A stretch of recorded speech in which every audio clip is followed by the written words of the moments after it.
Noni has been declared clinically cancer free today. Sugar cut karo, milk products gone, atta gone, maida gone, aerated drinks gone, right? समोसे, jalebi, everything gone. कि cancer को अगर gap दो खाने में, sugar नहीं दो, कार्बोहाइड्रेट्स नहीं दो रोटी, तो कैंसर के सेल खुद ब खुद मरने लग जाते हैं. वार्म वाटर विद नींबू, उसके साथ कच्ची हल्दी, उसके साथ एक लहसुन और सेब का सिरका. अप्रैल में करीब 1.5-2 साल पहले जब मैं जेल में था, नोनी को कैंसर डिटेक्ट हुआ था. मुझे पता नहीं था. She struggled, ran from pillar to post, बहुत जद्दोजहद की. तो she and I and everyone believed that we were wronged. मुझे तब पता लगा जब इसका ऑपरेशन हुआ. मेरा दोस्त है पानी, वो और डॉक्टर रुपिंदर, वो घर से इसे almost they took her to the hospital और ऑपरेशन एक ही दिन में हुआ. आई फेल्ट वेरी बैड, मुझे बहुत बुरा लगा. तब से लेके अब तक की जो जर्नी है वो खुली किताब है, मैंने सबसे शेयर की. लेकिन आज मुझे बड़े गर्व से और बड़ी खुशी से यह अनाउंस करते हुए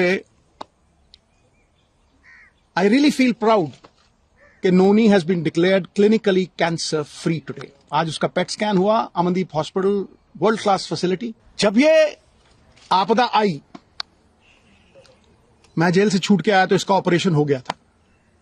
केमोथेरेपी हुई, लंबे अरसे तक वो इलाज चला. It breaks you down. परिवार खड़ा रहा बुरी तरह से. फिर एक वक्त आया कि शी थॉट कि शायद मैं अंदर द्वंद था, शायद मैं ना रहूं, तो बेटे की शादी करो. She was adamant. बेटे की शादी में she missed the radiation by a few weeks. The cancer came back.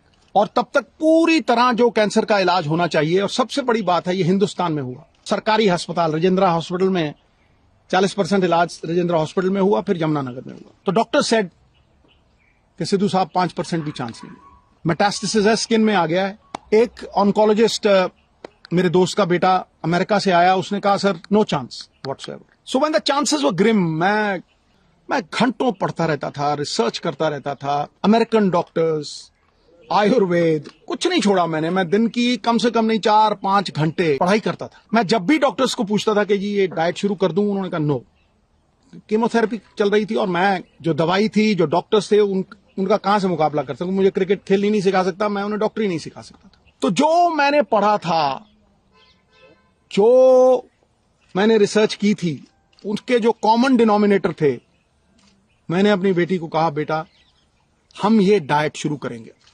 सो 4-5 चीजें थी जो मैंने ये रियलाइज किया कि भाई मेन कॉजेज ऑफ कैंसर है.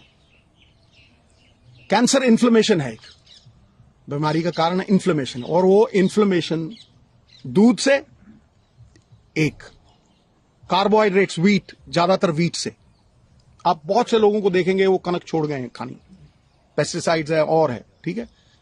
और उससे भी ज्यादा जो रिफाइंड मैदा, जो हम जलेबी खाते हैं, शुगर, रिफाइंड शुगर, सबसे बड़ी पॉइजन कैंसर के लिए. Cancer feeds on sugar. तो कैंसर की वो लाइफ लाइन जो थी, जो कॉमन डिनोमिनेटर्स थे उनमें, शुगर कट करो तो इसको सवेरे जो चाय पीती थी gone, milk products gone, atta gone, maida gone, aerated drinks gone, right? समोसे, jalebi, everything gone. Now I will talk about the things that got her back. Refined oils, जितने भी refined oils हैं gone. सवेरे उठते ही सबसे पहली चीज जो हमने फोकस की कि कैंसर को अगर गैप दो खाने में, शुगर नहीं दो, कार्बोहाइड्रेट्स नहीं दो रोटी, तो कैंसर के सेल खुद ब खुद मरने लग जाते हैं. तो शाम होने से पहले खाना खाया 6-6:30, और सवेरे अगले दिन 10 बजे स्टार्टेड द डे विद नींबू पानी. वार्म वाटर विद नींबू, उसके साथ कच्ची हल्दी, उसके साथ एक लहसुन और सेब का सिरका। उसके आधा घंटा बाद 10-12 नीम के पत्ते, और इसमें कोई पैसे नहीं लगते हैं। सीरियसली मैं सबको बोलना चाहता हूं कि ये ग्रेड 4 स्टेज 4 से ये 40 दिन में वापस आ गई थी। उसके बाद 10-12 नीम के पत्ते, नीम के पत्ते, तुलसी से ग्रीन ब्लड कहते हैं। The doctors call it green blood. Photosynthesis होती है जो प्लांट्स में आती है। तो अगर आप 50 ग्राम के करीब पालक के पत्ते या ग्रीन पत्ते आप लें, और सबसे तकड़ी दवाई कैंसर की, कड़वे और खट्टे तत्व,